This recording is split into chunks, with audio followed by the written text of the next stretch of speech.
SMQBs, episode 124. Rooster, give me a name or number in sports that you're thinking about today. George Brett. 40 years ago today, the Pine Tar game. I remember watching it. Wow. Okay, good one. Milk, what do you got? Oh, I'm thinking about the Phillies. I just threw up in my mouth. I need them to win this week against the Orioles. It's just a horrifying position to be in. Brutal. House from Philly. What do you got? Milk, we're thinking about the same thing, buddy. Number 17, Shohei Ohtani is going to look great in a Phillies uniform next week at the trade deadline. What? You guys afford him? Nah, that's not. We've got Harper? All the assets the Angels need. You're sending Harper and Trey Turner. No, we get to keep both of them. Good luck. It's a good debate, by the way. I got a couple numbers. First of all, June 2021, the last time the Nats swept a 3-game series. Wow. Until this weekend when they swept the possibly playoff-bound Giants. But the two bigger numbers are 6.05 billion and 60 million. Two numbers very relevant to all Washington football fans, and we will certainly be talking more about those numbers a little later. We are missing Hope from Dallas today. So here we are. House, let's get it started. You got something near and dear to your heart that you want to talk about. Like we were joking a couple weeks ago about how Ricky Fowler wears orange on Sundays and then he always loses, and Rooster was like, maybe Ricky should stop wearing orange on Sundays. But I don't know about you guys, but I am as superstitious as they come when it comes to watching sports. In anything in sports, I am extremely superstitious. So, there's a lot of sports customs. The, Tiger wearing his Sunday red and LeBron James throwing up chalk before every single, game that he plays, every single one. There's a ton of these, which he stole from Kevin Garnett, by the way. I don't even remember. Is that right? Yep. So Nick Castellanos, when he scores, every time he scores, he crosses the plate and he runs a couple fingers across the dirt every single time. I know you guys have seen a million pitchers step across the first base chalk lines as they go back to the dugout. So I don't know. I'm just wondering if you guys are as superstitious as me on this and some of your favorite sports superstitions. I think before we jump into it, House, I do think it's worth noting that you're not just superstitious. You think your behavior actually affects the fucking outcome of the game. Yeah, and let's dive into this. That's borderline crazy. That's you don't think it does? Insane. For someone educated in the law and rational thinking, it comes very close to crossing a line of crazy town. But let me ask you something, Bison. The next time, I don't know, do you have any good pitchers on the Nationals right now? Let's say Patrick Corbin takes the mound tomorrow night, and 7 innings in, he's got a no-hitter. Can I text you, hey, you should turn on the game. Corbin's got a no-hitter going. Can I do that? No, you asshole. Why would you do such a thing? Why? Are we controlling the outcome? That's totally different. That's the what are you talking about? Those are the baseball gods. Oh, here we go. That's totally different. And obviously, that's my superstition, is that you never talk about a no-hitter. Obviously. Why? Because you're controlling the outcome. We control outcomes with our mind. It happens. If you're up. Oh my God. Listen, Milk, let me ask you this question. If Milk and I are signing off any minute now. I know it's going to be a while till the Bucks win again, but when the Bucks were winning, if it's late in the game and things are going well, are you willing to get up from the seat on the couch that you're sitting at and move to a different place right in the middle of like a critical juncture of the game? Or do you think that seat is a lucky seat? I will give you this. If I'm standing in a certain position, sitting in a certain seat, and success starts to happen, I cannot leave that exactly. Area. So I don't know why. I don't like it. I feel like I'm clinically insane, but I can't move. And I do feel like we will lose if I do. Exactly. And there's been times where I have. I totally disagree with all three of you. You have no superstitions? No, none. I really refuse to believe that supernatural things which fans or athletes might believe in have the power to control the outcome of a game or a person's performance or any of that. I just don't believe it. I think it's nonsense. Likewise, I don't believe that if there is a God, that God is paying attention to every single sporting event in America, and that, you know, when you hit a home run, you should be looking up to the heavens, and, you know, God doesn't care about your touchdown. Sorry. The one thing I'll say about you don't talk about a no-hitter is that, you know, generally speaking, that refers to guys in the dugout. And the reason for that is you don't want to break the pitcher's concentration. I think but people yell at the announcers, the TV announcers, when they talk about it. Well, you just why tempt How many times have you seen a guy say, throw up a stat about this hasn't happened? He's made his last 10 free throws, and then he misses. Can't say that. I mean, come on, man. Wait, did you guys play baseball at any? We know Bison did. I did. So you mean to tell me in your entire career of baseball, from Little League till whenever you stopped, you didn't have a lucky glove, a lucky bat, any of those things? I think there's a difference between superstition and ritual. And sometimes rituals help us calm the mind, right? Oh, okay. And this is semantics. It's not. Speak more, Dr. Rooster. All right, I'll give you a beautiful example of a ritual that helped clear a player's mind. Remember what Jason Giambi used to do when he got into a batting slump? No.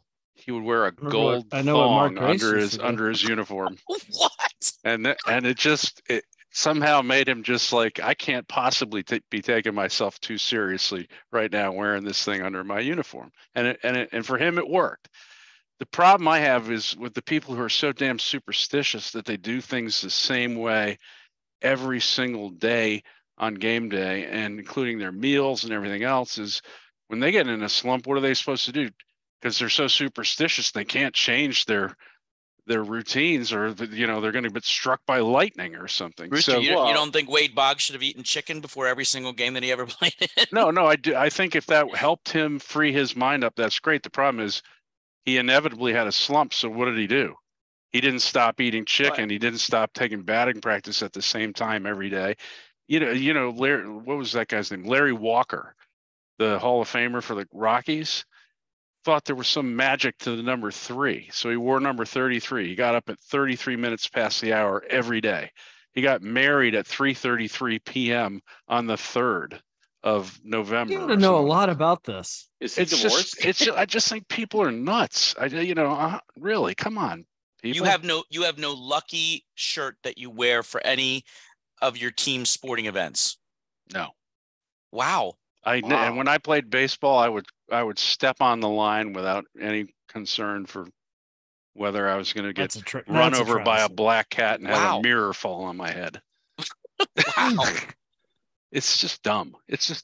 But again, sometimes rituals can be changed, and then all of a sudden you have a new mindset. Like I just read an article today that Anthony Rizzo's having a horrible year, so he changed his walk-up sign to some garbage Taylor Swift song. Oh, that's the worst thing he broke out of his streak. Broke out of his batting slump. No. Taylor affects everything. So you're telling me, Rooster, in Bull Durham, they did not need a live rooster to take the curse off of Jose's glove? Yes, I am telling you that. All right, here's another one. Here's another one. I'm pretty sure only House would agree with this one. There was a manager for Birmingham City in the 90s named Barry Fry. Okay. Every day before a home match, he would go and pee in the corner of each corner of the stadium to get rid of evil spirits. I mean, that's insane. Were they successful? How'd they do? I don't know. They Who do. knows? You remember Birmingham City being a powerhouse in the 90s? I don't. Are you talking about soccer? Let me tell you, I don't remember anything about soccer. Let me tell you how superstitious I am. So my favorite number is 24. And in the last several years at the Eagles games, they have given the beer man, they have their own uniform numbers. So you know which beer man, like beer man is wearing 68. So I will walk around the stadium till I find beer man 24 before I get a beer. Yeah. Really? God. Let's face it. The all-time house insanity was the snowman. Oh boy. Oof, are we allowed to talk about that? Snowman. Oof. Yeah. By the way, that it worked out pretty well. I don't know. Carson Wentz is about to be out of the NFL. Yeah, it so didn't work out well for him. And during the winter of their Super Bowl season, House sent us a photo of a snowman that his family made, and they put Carson Wentz's jersey on it. And shortly after that, he got injured, and House sends us all a note saying, "I blame myself." That's just taking it too far. Jake and I made a snowman. We put Carson Wentz on it, and the very next game, he had that injury against the Rams. He was out for the season, and lo and behold, what happens? The Eagles win a Super Bowl. Don't tell me that didn't affect the outcome. We weren't going to get there apparently with Carson. You were despondent when he got hurt and blamed yourself for the injury. His career. He was playing for the fucking Commanders at one point. You made that happen with your mind. Jesus. Oh God. All right. Anybody else have a good superstition? I'm not going to change. I can affect the outcome. I'm just telling you that. All right. Well, we should have, listen, if you've got a good superstition out there, check out, come to our Facebook page and leave your superstition on there for us, because I know House isn't the only one who's this crazy. I know it. I know he's not. He's borderline, but I do have one last question on the superstition. I'm just curious, Milk, when the Tampa Bay Lightning make the playoffs, are you even capable of growing a playoff beard or no? No, I've tried for a decade. Nothing. You're looking at it. You're looking at it right now. Yeah, it's very patchy. Doesn't come in fully. Oh God. No. All right. Well, check us out. Drop us a line. Last thing on this, I keep imagining House walking around the link trying to find number 24 to get a beer. It's like I'm gonna take thirsty, a picture with him. like frothing because he's so thirsty and he can't find anything to drink. Like, where did he go? Like, yeah. God. Sounds miserable. Yeah. Oh, that is terrible. All right.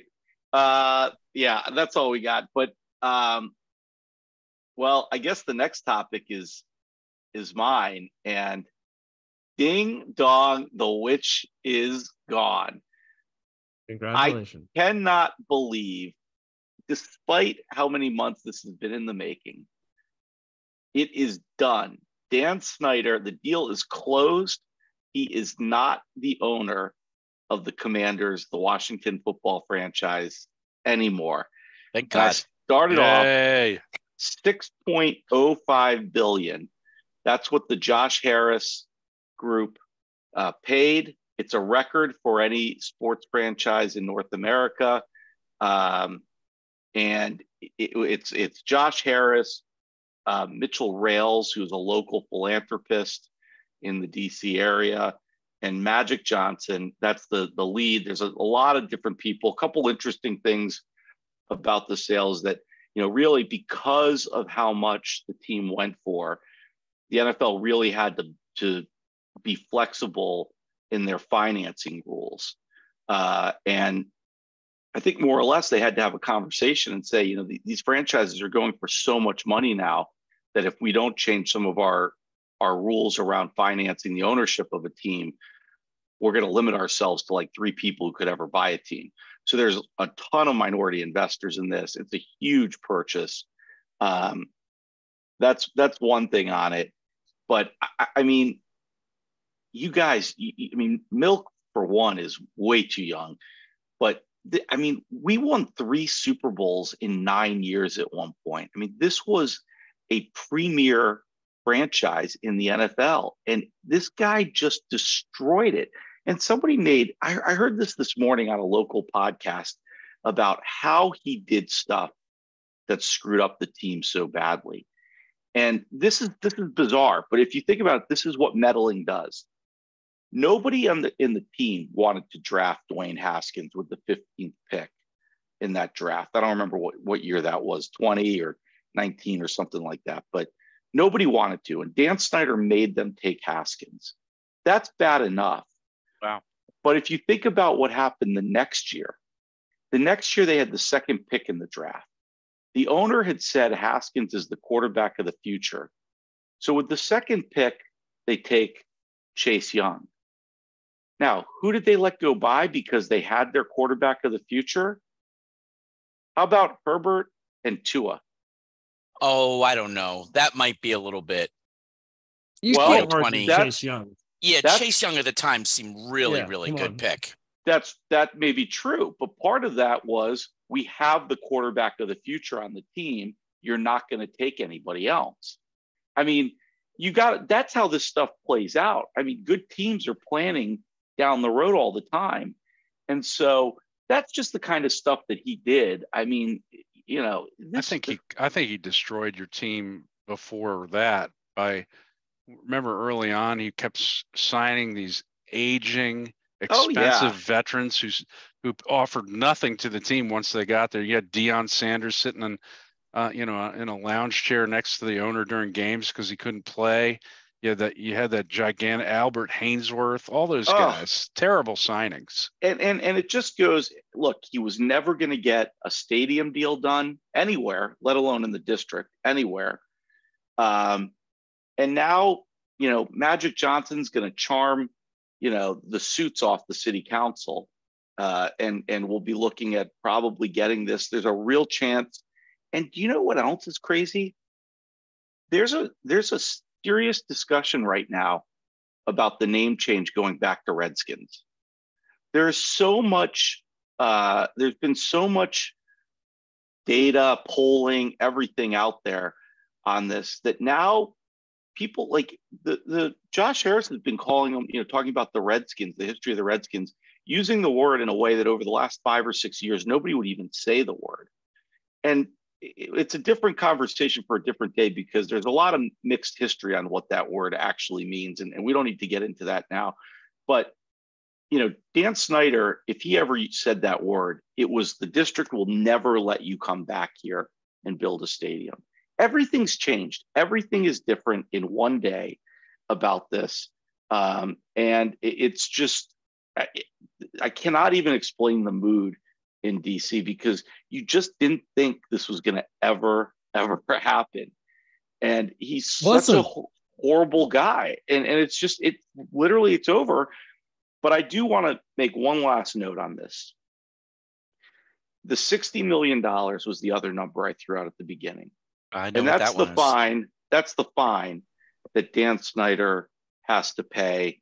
I think he is paying it out of the proceeds of the sale. But let's not forget something, and this is problematic. This guy bought the team for $800 million. He is making a 700% gain in 24 years.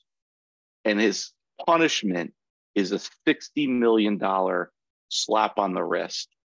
And he goes off. Now, you can say he lost his franchise, but he was found in the Mary Jo White report to have harassed, assaulted, a female employee, to have run a hostile work environment. And this guy is laughing all the way to the bank on that report. He's already moved to the UK. He doesn't live here. And he's taken his $6 billion and is going to park it on his yacht. Didn't you say 6.1? 6.05. Because don't you think that he negotiated the fine into the asking price? Sure he did. Sure he did. I mean, he got zero slap on the wrist. Yep. Other than losing the team. I don't know that he's fully out of the clear legally on all this stuff. Of course, it's never going to really touch him, given what he made. Look, I think it's good for the entire NFL that this guy is. He was hurting the NFL product. He was putting the owners in a bad situation. He was putting the league all around in a bad situation. He's a bad dude. Bad dude. But I do have a question for all you guys. I know we've reached a point where there's like cross ownership of different sports franchises across different sports. Oftentimes it's the same owner that has, teams in the same city, or maybe has an American team and then maybe a team over in like Premier League. But does it trouble any of you, of course, Bison, but any of you, that Josh Harris is an owner of the Washington football team, the Philadelphia 76ers, and the New Jersey Devils?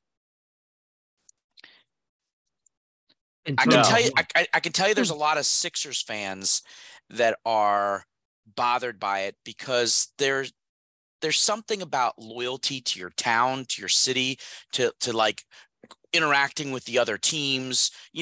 Our owners support each other, et cetera, et cetera.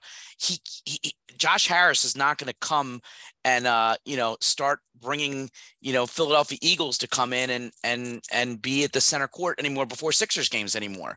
I know it's a small thing, but the question is, does that kind of thing bother any of you? If I were a Sixers fan, the thing that would bother me more is his stated commitment to put the Commanders as his first priority. Yeah, exactly. I'd second that. But that could be the case even if he bought the Eagles. Yeah. Yeah. I think one thing you have to recognize, and it's a little Pollyannish to not just get there on this. These are businesses that these guys are buying, right? These are business investments. Just like if somebody buys a car dealership and has a Chevy dealership on one block and a Ford dealership on another block, and a Toyota dealership on a third block. I mean, these are business investments for these guys. Yeah, I get it. You want them to be all in because it does mean so much to the city. I mean, Josh Harris grew up in the DC area. He did grow up as a fan, but let me tell you something. Having a self-proclaimed number one fan didn't work out so well for us for the last 24 years, because Dan Snyder was a diehard at the time Redskins fan. So I don't know. I mean, I think your point is the better one about how does he prioritize and where does the money go? But these are self-contained businesses. There's not a limited amount of capital. Are you voice from God? House? Hey, Brian. It's Brian Pope. Oh, what's Brian up, Pope guys? from Dallas, Texas. Dallas, Texas. How are you? Did you? Yes, I'm settle alive. your case? That's confidential. He can tell you, but you have to kill you. That's TBD. Yeah, no, I think as long as there's enough capital and it's not a limited resource issue, I think it's what modern sports franchise ownership is about. Yeah, I'll tell you one thing. You have two owners in Harris and Magic Johnson who know how to entertain. Josh Harris, if you go to any Sixers game, he understands the fan experience and putting on a show. There is never a dull moment during timeouts, pregame, halftime, in between quarters. I do think, look, I hope the Redskins lose every single game from here to eternity, but I think the fans have been suffering long enough that I do think they're deserving of some entertainment and a reason to show up to whatever stadium they're going to play in. And I think you're going to get that from these owners. And that's going to be awesome. They'll have like the guys shooting the T-shirts and hot dogs from the middle of the field now. Right. Yes. All sorts of fun. I don't think you meant that, what you said about losing every game from now until eternity. That's because true. remember, we play the Cowboys twice. Yeah, I do want them to be the Cowgirls. Oh, yeah. Thank you. All right. Well, that was my story. Anybody else have anything else on that? I would just say as a two things. One, I do think the multiple ownership thing is a real issue. We've dealt with that in Tampa with the Glazers and Man U. Now that's obviously they own a soccer team in the UK, but the distraction is a real thing and has brought, some issues here in Tampa, even on the backdrop of a Super Bowl. But I will tell you this on a positive note. You cannot stress enough the importance of ownership. I know they're not the players, but I'm telling you, it starts at the top. We had a horrific owner, probably Rooster, you're old enough to remember Hugh Culverhouse. Yep. He was the owner of the Bucks before the Glazers. He was before there was Dan Snyder's of and he was as bad as Richardson and Snyder. Absolutely horrendous. We had decades of losing. He sells, we run him out of town. The Glazers come in, and Malcolm Glazer, now his sons have not done an effective job, but Malcolm Glazer was a brilliant businessman, and turned Tampa around into a winning franchise. And if you have that, good things will come to the Commanders. So I mean, it's a magical move, man. I think the Commanders have a bright future. I think the Red Sox fans would agree with Milk on the dangers of ownership being international and getting distracted from their core team, because the Red Sox have gone downhill ever since the owners bought. What do they own? Man U? No, not Man U. No, Liverpool. Man U. Yeah, Liverpool. Yeah. Or you just bring in Brady, and that solves all your problems. Until Baker Mayfield's your core. Well, it's gonna still be a long. The Washington football team has a long way to go, but Lord knows I did not think I'd see the day. Snyder's a young man, and so this is Congrats, buddy. Congratulations, Bison. And congratulations to you, Pope. Yeah, congratulations to you, Pope. You may have the worst owner in the NFL now. Right. At least you got rid of your owner before he's an octogenarian. Yeah. Fuck. So if the Redskins are worth $6 billion, what could the Cowboys sell for? Double that? Good no, God. Not double that. 10 for sure. What did Jerry buy him for? No. 100 grand? Yeah, like 800, 900,000. No way. Really? Yeah. No. Yeah, he did. It was like 8 or 9 million. Yeah, it was multi-millions, but it wasn't anything close to a B. Yeah. Yeah, right. Yeah. Yeah. No, it was cheap. Yeah. All right. So Milk used an interesting word there. That's a good segue for us. You said it was magical. And I mean, we saw a little magic in Miami over the weekend. Didn't we, House? I mean, God, Miami, Miami is making gold in the sports universe these days. I just think, just real briefly, if you did not see Messi's goal in the last seconds, literally, in basically a meaningless tournament between MLS teams and Mexico, then you're living under a rock. I think the entire sports world saw that really made for Hollywood moment. Messi's first game, he comes on in the, 64th, 65th minute. The stadium is full, $440 is the average price per ticket for a basically exhibition match when being played by a last place team in MLS. And he comes on and gets a free kick awarded to him. And you saw him bend it in on that free kick with a perfect shot. And it's just what he's going to do for soccer in the United States. I mean, it was already trending up, but what he is going to do, LeBron James and Serena Williams were there in person at that game. I mean, this is greatness representing, respecting greatness. And don't forget Kim Kardashian. She was there and too. Kim Kardashian. Well, LeBron evidently told Kim that he was going to make it. Of course. LeBron always seems to know before it happens. He really went out on a limb. That's his story. He said he told Kim Kardashian that he's going to make this. He really hates to make stories about himself, doesn't he? Oh, yeah. I mean, wow. Gosh, LeBron. That's like a mini punch. When you thought after we watched the World Cup and you were wondering whether or not Messi was going to finally get that last piece on the mantle, for his beloved Argentina. And you thought with that magical game between him and Mbappe in the finals that the legend was complete and the movie was over. Hollywood cuts out after the World Cup ends. And it's not to say that this is the same stage as World Cup, but the legend just keeps growing. It's just nuts. So it's really cool. I'm happy for MLS because it's been a league that's trying to really find their lane. A couple nights earlier, the MLS All-Stars played in Washington, D.C. against Arsenal, who, was a top 4 team making Champions League.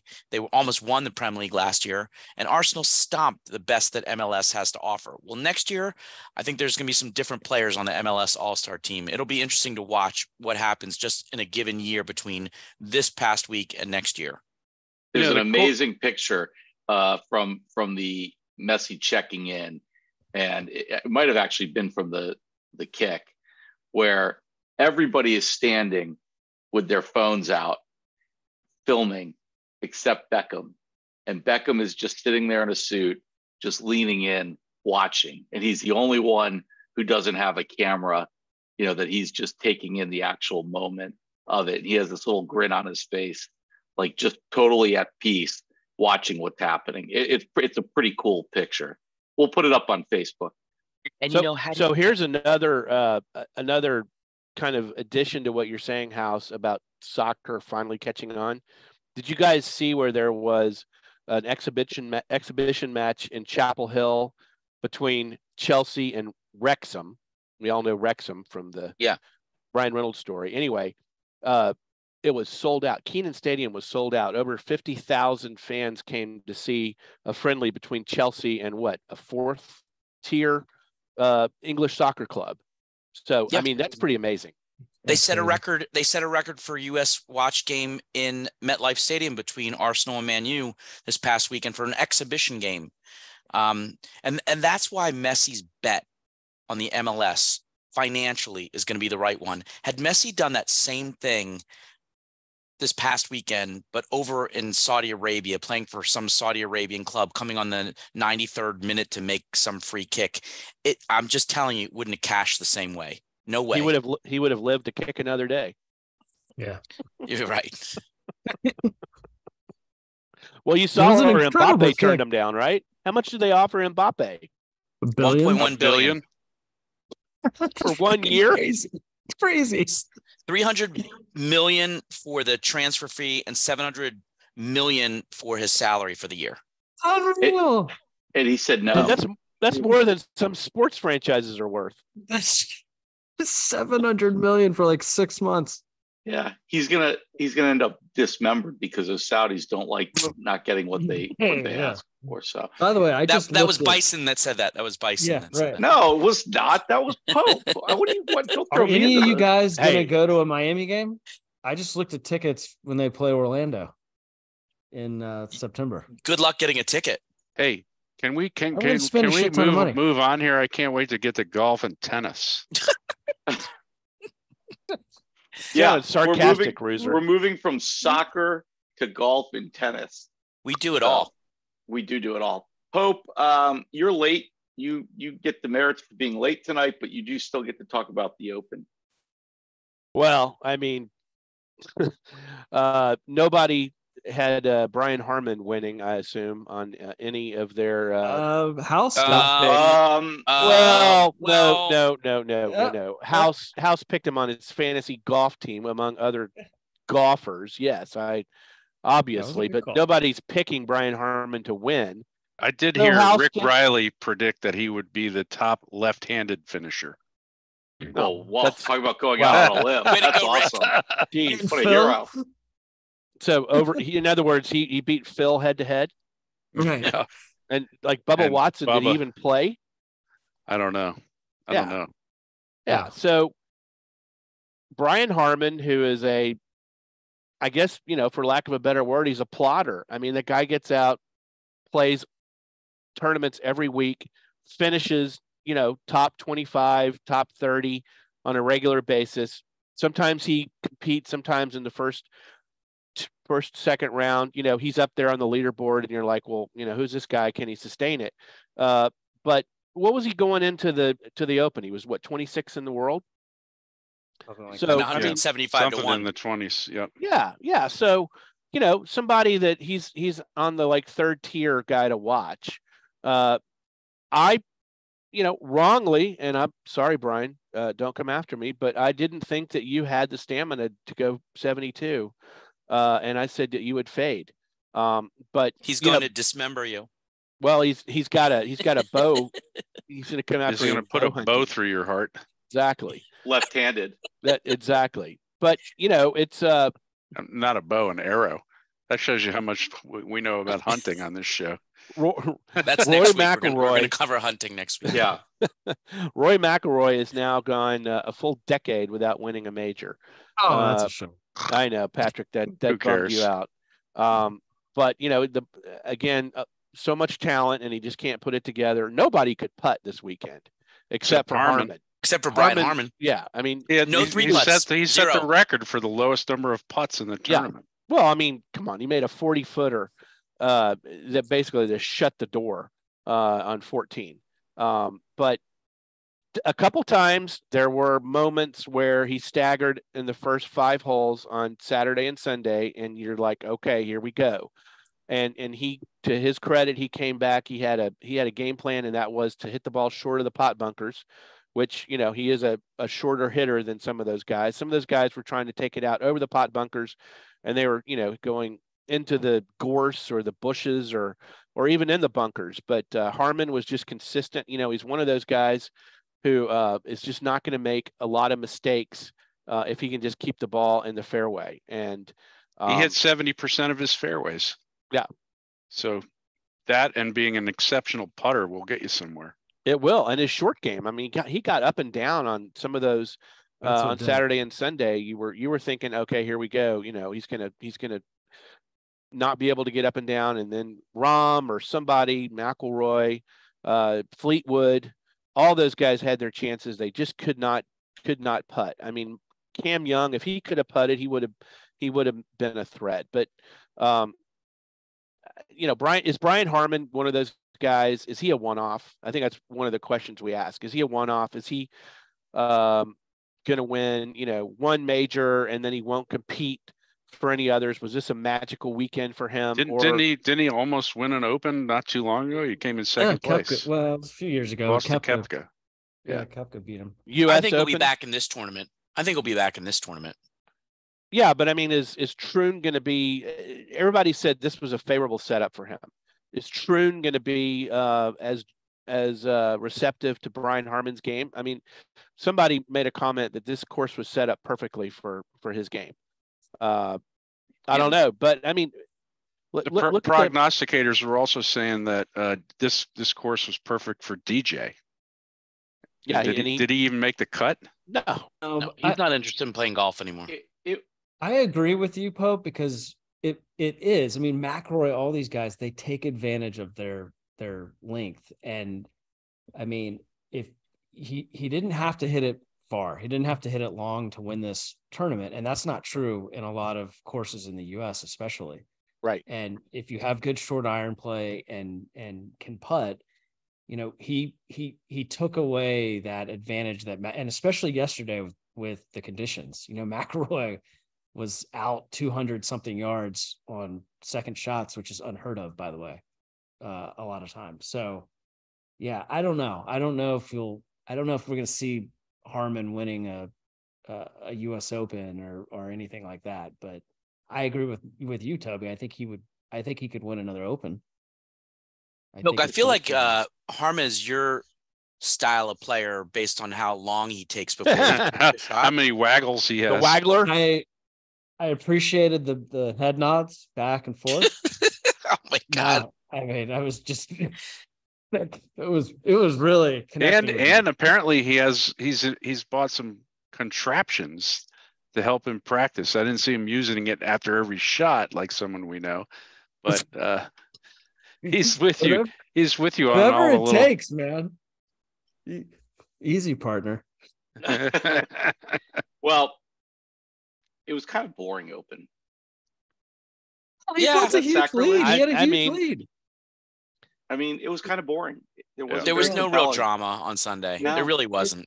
And there wasn't really any major carnage, which is what the Open is famous for. Yeah, True. I still want to know why Ricky Fowler is wearing sunglasses in the pouring rain. So it's Phil. Didn't we answer that question at the beginning of the hour? We talked about Ritual. orange, but does he have to wear the sunglasses too? Yes. Did they have by the way, did they have like little windshield wipers on them? So they could, yeah. Guys were They turning their needed hats around. It was raining so hard the water was pouring down there. He was one of Bills. the bigger disappointments of the tournament. Ricky? thought I had people Ricky. thought he was playing well. I think. Yeah. He finished even, so that was what, top? I don't know, top 20? 25. No, it's good. If you're not first, you're last. Loser. That's right. Loser. All right. That's okay. Can we go on to the thrilling topic of Wimbledon? Is that still happening? Did they, Are we covering? We got to something catch up the listeners. Go that. on, Milk. Talk about Milk, that go guy who ahead. still lives with his parents behind you. Milk, you're the expert. yeah, Milk, you're the expert. Well, so our listeners know Pope and I had a bet. Well, this is the way I remember it, at least. We had a bet who was going to win Wimbledon. I picked Alcaraz and he picked Joker. Is that how you guys remember it? And I was right. And at some point, Pope said that if Alcaraz pulls this off, that you become the new tennis expert. Exactly. And my expertise came through. I saw what he didn't see. And there it was in his second major victory. I look, I don't want to. So this is like your coronation. This is like your coronation. Thank you. Right. Take a lap, Thank you. Milk. Yeah, step up to take the a lap, plate, Milk. bro. Come on, Milk. Take a lap.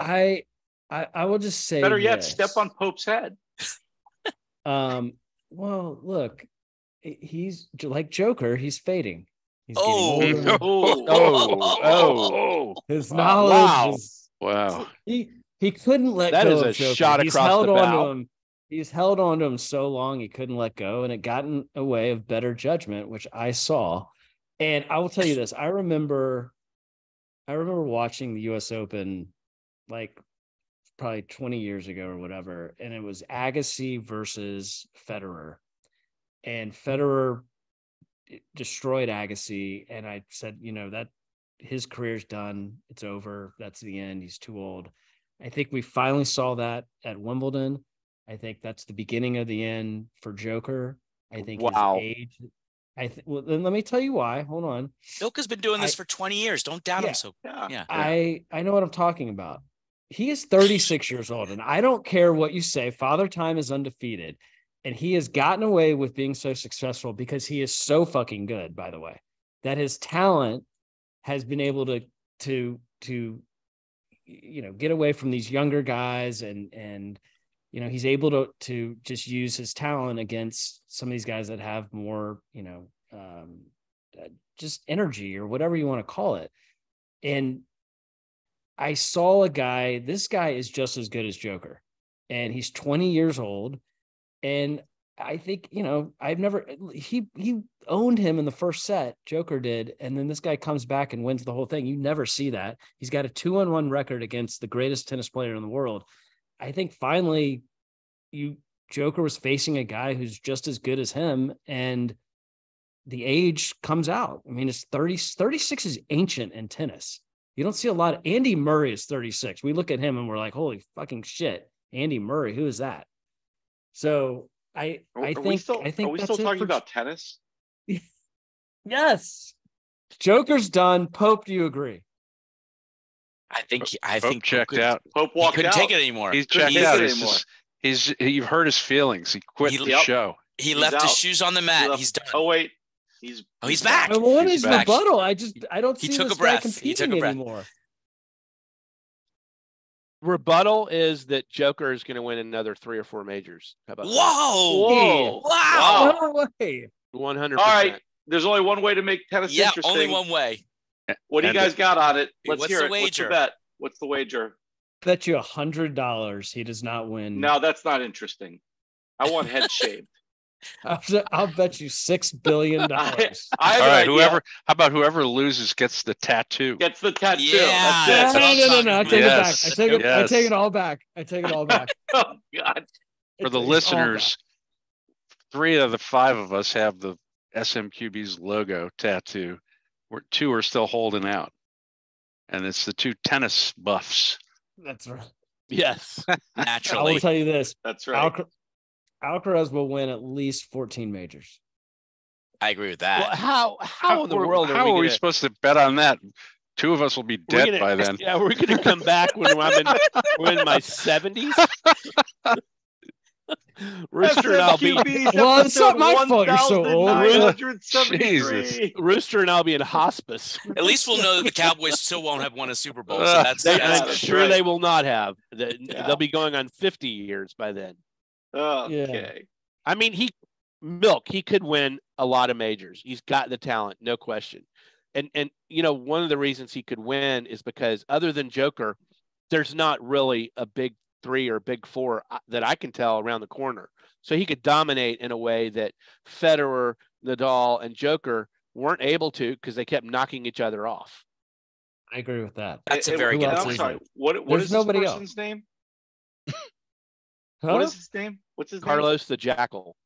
Alcatraz. name? Carlos Alcaraz. Oh, Alcaraz. The guy's 20 years old. He makes every single shot on the court. And he lives with his parents. And now apparently on every possible surface. So And he gets 3 home cooked meals a day. Yeah. So we know his nutrition is going to be fine because he We'll still see. lives with his mom. I would love to see another Joker Carlos final in the U.S. Open coming up in a month. What is it? True. Yeah. It'll because I would probably love to see another bet between you and Milk. Sounds fucking riveting. Okay, who's got a punch? Somebody, please get us out of here. I've got one. Oh, You have one good. too, House? Yeah, you go first, Rooster. All right. I can't believe I'm doing this. Oh boy. I'm punching, Oh, he's punching the giant. I'm punching the Giants ownership, Daniel Wow. Jones, and Saquon Barkley. Wow. Oh my God. Spare no one. This is my favorite episode. Holy shit. I Yankees firmly good. believe that the Giants ownership are guilty of colluding with other owners on this running back issue. Saquon Barkley is not Zeke. He is not a broken down first through third down back who, made his career behind a superior offensive line and all he could do was run the ball 3 to 5 yards a pop. Saquon Barkley is the Giants offense, period. Without Saquon Barkley, Danny Jones is a guy who throws 16 touchdowns and 17 interceptions.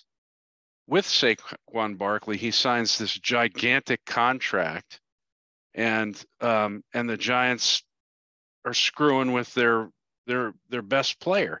So I think the ownership is only doing this because of collusion. It's no coincidence that Josh Jacobs has not been signed, and Ekeler went through all of his nonsense. They've clearly decided they're going to freeze out the highly paid running backs, and Daniel Jones is supposed to be the leader of the team. He basically is in the lucky sperm club because he's got Saquon on his team, and it's what made him all this money. Why doesn't he do what Milk's God Tom Brady used to do when he was on the Patriots and go to the owners and say, we need him. I'm not leaving until you sign him. And if you need to take some of my money to sign him, go ahead, I'll restructure. He never even said a peep in defense of his moneymaker. And I just think that the rest of the locker room is going to have less respect for Daniel Jones. The owners blew it, and I disagree with everybody who says, "Oh, Saquon is a replaceable part, just like all running backs." If you look at the statistics, he is the Giants' offense. And yeah, we got some new receivers in, but they're all untested, and who knows what's going to happen with those guys? Why is Barkley getting punched? Because Social he media. responded to all this by scrubbing his social media like a bitch. Say it. He's just like the others who do it. I hate that shit. Don't fucking hold your breath and act like a baby like Kyler Murray. You're better than that. Saquon Barkley is a class act. if he gets his shit together with his contracts and he finishes out his career, he's going to have a promising career in television. He's just that personable and classy. He doesn't need to be behaving like some asshole on the Memphis Grizzlies or Kyler Murray. He shouldn't do that. So he gets a little milk slapped. I'm giving a punch and to the ownership and to Daniel Jones. So Rooster, you're the GM for the Giants. What are you signing him to then? Well, what's the difference between the what they were offering and what he was asking for? Few million. Obviously a lot. No, not a lot. It was not a lot. It was just that he wanted or how many guaranteed. years? What does he want? Or how many years? I think he wanted something like 13 and they were offering 11 or 10 or 11. But he wanted he wanted 4, I think, and 4 years. Maybe he's got 2 left. Maybe. I believe this. I believe this what running happens back in the NFL now. But the unintended consequences of what they're doing is they've taken the hottest coach in football and cut him off at the knees. There's going to be tension with the coach and the GM and the ownership. It's just a stupid move. The Giants can afford to make a bad decision for 2 out of 4 years on Saquon Barkley. If with Saquon Barkley, they may go deep into the playoffs this year or next year. Without him, they have no chance. I have no idea how much time is left on the collective bargaining agreement between the NFL players and the owners, but I can tell you this, the remnants from this current running back thing are going to linger for a long time, because what's really at the heart of all this is guaranteed contracts. And while it's become a passing league, and while it's true that whether it's 2 years or 4 years left, the bottom line is teams don't win Super Bowls on the backs of running backs anymore. But these running backs who are at the top of the league, you know, they all got together with Nick Chubb and Austin Eckler and Christian McCaffrey and Saquon. And they basically are trying to unionize amongst the running backs to figure out a way that they can keep the owners. Now, they have no bargaining power right now, but no bargaining power. But one day the players are going to have some bargaining power, and it's going to come down to guaranteed contracts, because it's one of the few leagues where it doesn't happen. And it's a problem for running backs. It's really hurting them. The problem is too, you can't treat Christian McCaffrey and Saquon Barkley the same as you would treat Zeke Elliott, because they block in the passing game and they catch passes and have lots of passing yards. They're different. They're a different breed. They're 4 down backs. Rooster, it is bananas when you see the stats that I think the average running back gets paid less than the average kicker in the NFL right now. What? Yeah. Yeah, I heard that. Yeah, on a per annualized or per game basis. Yeah, there's some crazy stat like that. Yeah, average annual value, right? Yeah. Well, you're talking about second and third string running backs bringing down surely the first string running backs aren't getting less. There's one kicker on the team. Yeah. But the point is well made. I mean, in today's NFL, look, the Zeke contract broke the running back contracts. That was an albatross around it's not the only one, there were others, but that was an albatross around the Cowboys' neck for years. They regretted it pretty much as soon as he signed it. So you're just not going to see those kind of numbers again for a second contract for these running backs. And they're having a hard time they're struggling with that, but that's reality. But to House's point, Nick Chubb does have guaranteed money in his contract, and yet he's still in solidarity with these guys. And same with Christian McCaffrey. So what I think another unintended consequence is going to be is when they all start signing, reluctantly their what do you call those deals where they get incentive deals? No, the thing that Kirk franchise? Cousins did. Yeah, when they get tagged, when they get the franchise tag, all right, so they sign it and he gets $10 million next year. Every running back in the league is hurt by the time of the second game, right? they're all going to start saying, all right, I'm a little banged up. I'm going to have to miss this game. I think they're all going to start talking. They're all going to start figuring out a way to make the league take notice, and it's going to hurt the game. Agreed. Good punch. All right, House, you got one? Yeah, I mean, Brooks Koepka is such a jerk. You can just send it right there. Cupcake. He is such an ass. There's a story that came out just before this Open that Koepka gave an interview to Sports Illustrated where he basically said that he has given up. I've basically given up on Matthew Wolff. A lot of talent, but I mean the talent's wasted. So, first of all, it's a jerky thing to say about any teammate or any colleague in your sports, but particularly when you know the guy is battling mental health issues, which is apparently well documented amongst the pros, that's Wolff has some demons that he's dealing with. And what could be shittier than to go into the public press and say, I've given up on this guy? And just for purposes of background, Koepka is the captain of the live team that Wolff is on.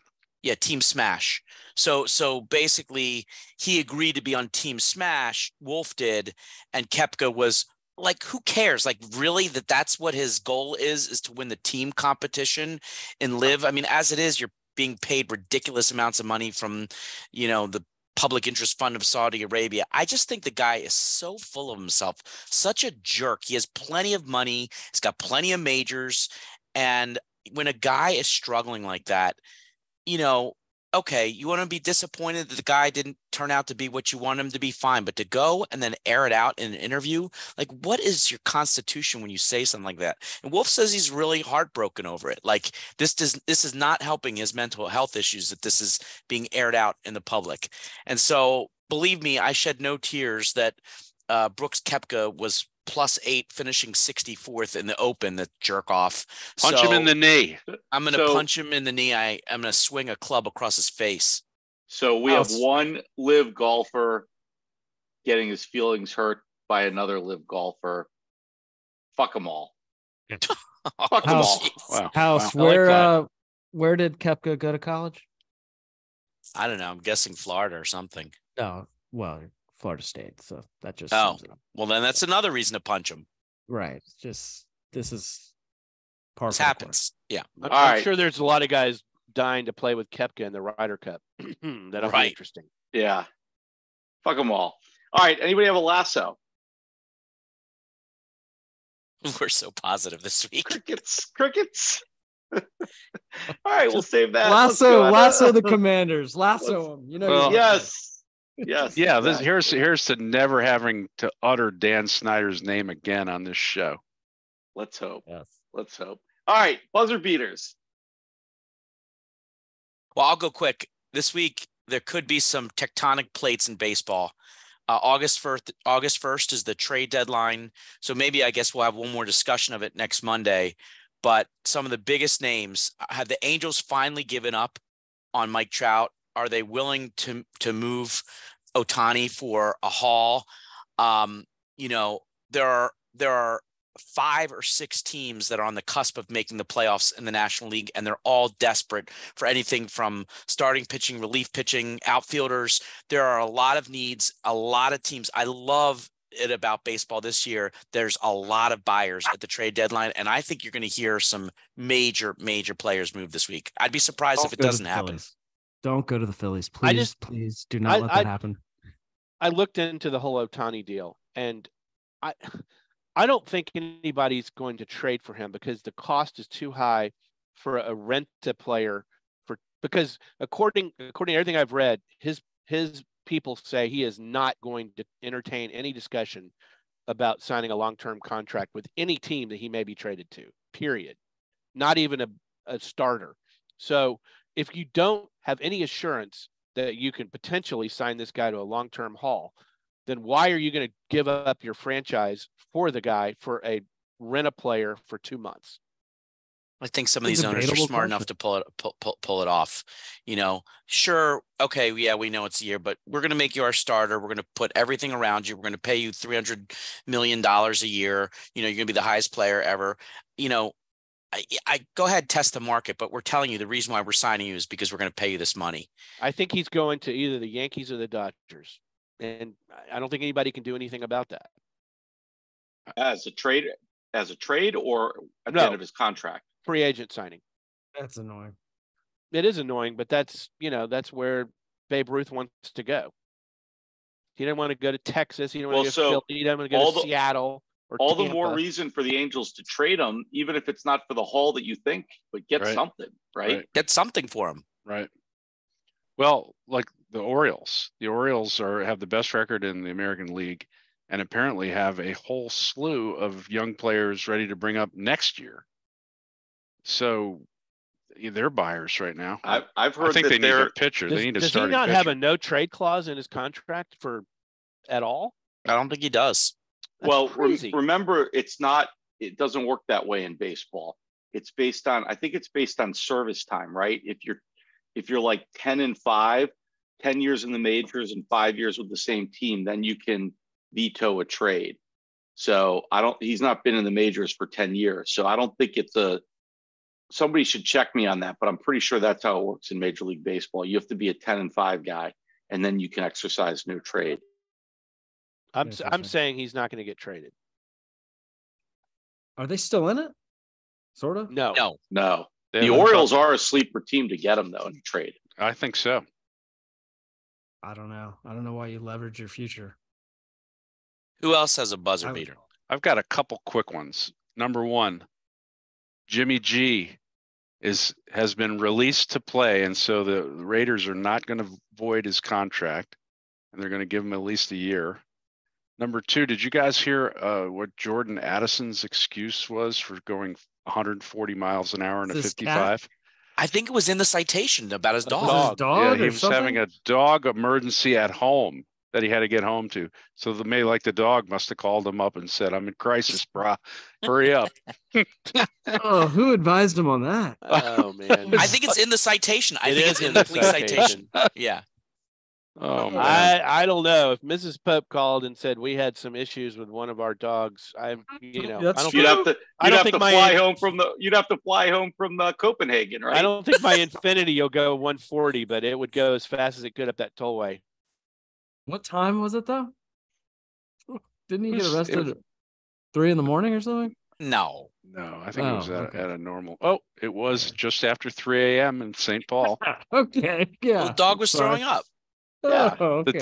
Stomach issues. He was driving a Lamborghini. Guy hasn't played one down in the NFL yet. He was driving a Lamborghini, 140 at 3 a.m. Yeah, that's nothing. And it's a pet emergency. I don't think so. That's what we might call a red flag. Yeah.